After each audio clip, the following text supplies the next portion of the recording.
like we're not avoiding that. Everyone's been saying it. That I don't think it's just for DJs, it's for actors and models and makeup artists and dancers and even producers. Probably like for a lot of creatives, I feel like it's been like this, and nowadays, but like for quite some time now, Instagram is your CV. So before, when people like wanted to, you know, for other jobs, they might want to see your official CV. For certain art creatives, they might want to see like portfolio or like your previous projects. Yeah. So for DJs too, like we have to have a image, you have to have a decent social media page, a website, a mix, like, you know, a page with mixes, maybe a YouTube video. You have to have something to show people Your with experience. like your portfolio, like some sort of. But even with that being said, I think word of mouth and helps. like you just doing your job well, because even if I know, unless you have like spotless website and images and million of mixes and videos, and like someone can really actually watch you do your thing live and be like, yeah, they're good. Either that or like amazing network for everyone to be able to vouch for you. Because even me, if I see that you have a few mixes, your page is okay, but if you have like 3 photos with you with the DJ deck and not a single even mix, but even mixes can be easily like faked these days, so it's like, can they? Wow, I didn't even know that, you know.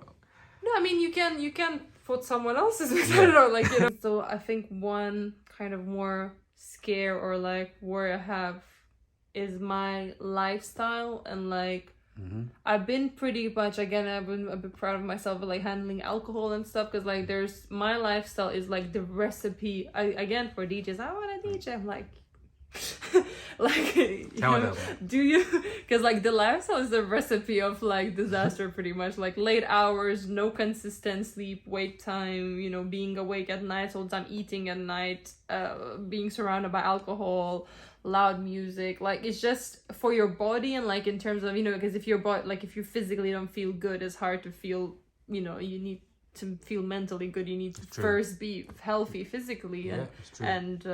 And like DJing lifestyle is not good for your body. Like it's harming.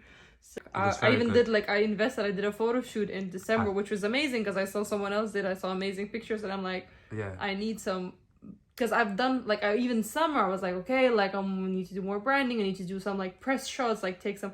But then I tried to collab with like different like photographers, because I didn't want to spend money.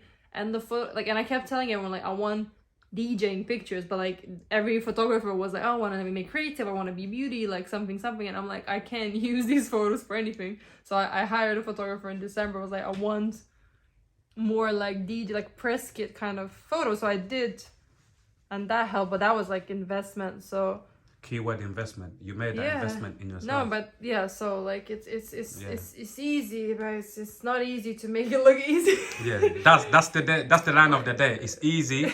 It might look easy to you, but it's not easy, you know. Like we're making it look easy on purpose. Yeah. So how is like have you DJ'd in your country recently? Have you had the opportunity to? No, I don't. Why are they sleeping on you?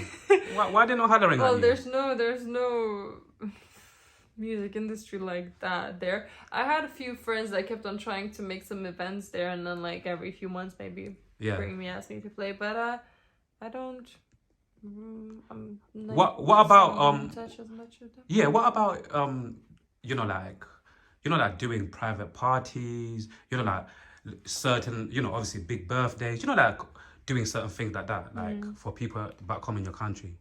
I'm open, but yeah, because sorry to even cut you, because the last conversation we had, I remember you telling me that like obviously your country, in terms of like certain genres, like they're still quite behind but slowly catching up. Like how since we had the conversation till today, like how have they made more progress in terms of like trying to catch up more in terms of like I'm actually quite out of touch, especially in like party scene, because I try to go. I'm going again like next month, but then always when I go, I try to just like spend time with my mom and stuff, like to go all to like dentists and hairdressers and stuff. So I don't really go out or even care about I know that there's Afrobeat scene. I know that they quite like have regular events, and I think that dancehall again still very much so. Like they're dance wise, there's a lot of like dance classes and stuff, but party wise, I don't hear about anything or much going on.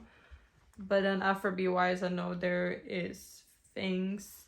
But then I think they also they have like quite a fair share of Africans there now, and some of them are ESR DJ, and Yeah. they probably have the same people. So yeah, I'm not Still, I'm open. I've spoken to some people, but yeah, it's not I my hear it. priority. I go home to spend time with my mom. Yeah. I mean, Nigeria, I would love to see it, but I just keep hearing about the dangers, and again, like I'm paranoid with London, so I Yeah. don't think I will be. Yeah. Why do you keep on hearing about Nigeria? Because there's a lot of like I always say everywhere around the world is dangerous, but I feel like, you know, some parts. So for example, if you want to go Africa, I feel like, you know, obviously some parts of Africa are dangerous, like anywhere in the world. But I just feel like you need to, you know, like to speak to the right people, you know, people that could tell you like certain places to go and you'll be safe. Or even if you could go with people that obviously they know how to move around the place, then you'd be alright. If I had people that I could go with that know how to move around, I would like that. I've heard some saying it's fine, I could help you with this and that, but then I heard quite a few locals, like I know some locals in London that are not going there themselves because like, why would I risk it? And then they tell you like, go find out for yourself, and I'm like, no thank you. But actually people say that Ghana is like the safer version of, you know, of like some sort of vibes. And I was even speaking to someone a few hours ago earlier today about possibly organizing a trip to go to Ghana, maybe more for like dance classes. Yeah, you should. So I'm interested. I guess that would be the most realistic option for now, is probably to maybe join some dancing kind of trip to Ghana. I would love to see South Africa from Africa. And also we spoke about a gig in one of the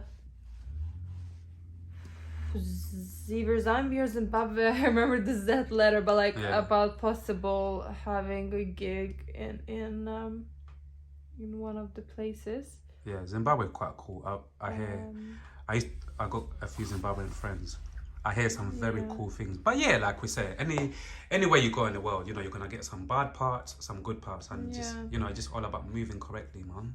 Yeah, no, I did. I think I spoke actually someone, I think maybe a few winters ago, were asking me if I should come like DJ in some restaurant in Nigeria. But why am I looking good on social? Like not looking good, looking easy on social media is a separate form of art. I think that's what social media is for. It's for the highlights. It's for making it look like it's effortless. I'm actually like reading as well.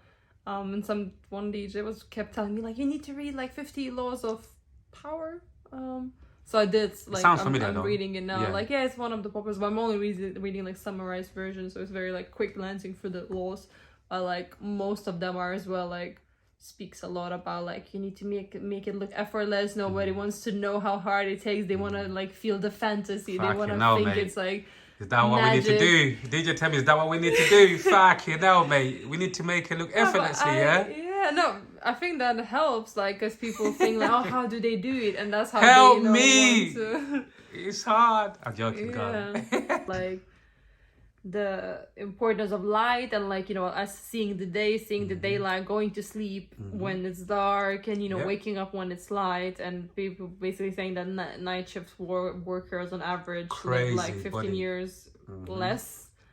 And I was like, crazy. I'm a shift worker, and I've only been for like, you know, a couple of years, but it's like I'm not planning on, you know, stopping at the moment. So it's like it's actually scary of when you learn about more of like what it actually does to you. So when you know, my psychologist said this, like, because I was saying like I need to, like, why am I sleeping so much, like why am I, you know, like tired, like I should have more energy. And she's like, no, your job is so like it's way more exhausting than like a 9 to 5 would be. And it's like, yeah, only even if my gig is only like 4 or 5 hours, it takes me, it's like she was saying it's the same if not more than like 8-hour shifts. So it's like I'm like with a chill like less intense job, and she's like, of course it takes much longer to recover, and you going to sleep so late, like it takes your body longer to like actually recover. And this is another reason why, honestly, like this is another reason why I ask you, like, how is your mental health? Because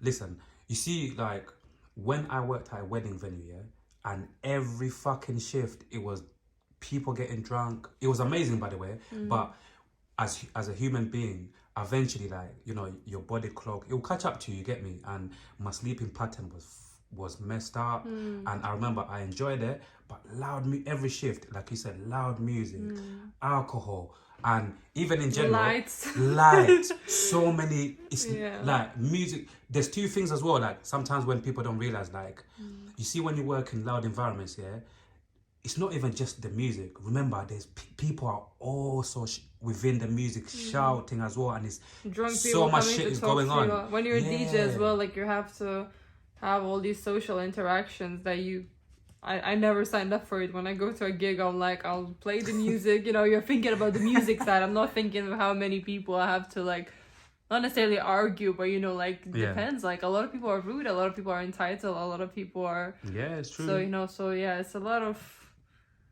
Again, I love it. I wouldn't have it any other way, but it comes with with pros and cons, right? And the pros and cons. For those that think is easy, it's not.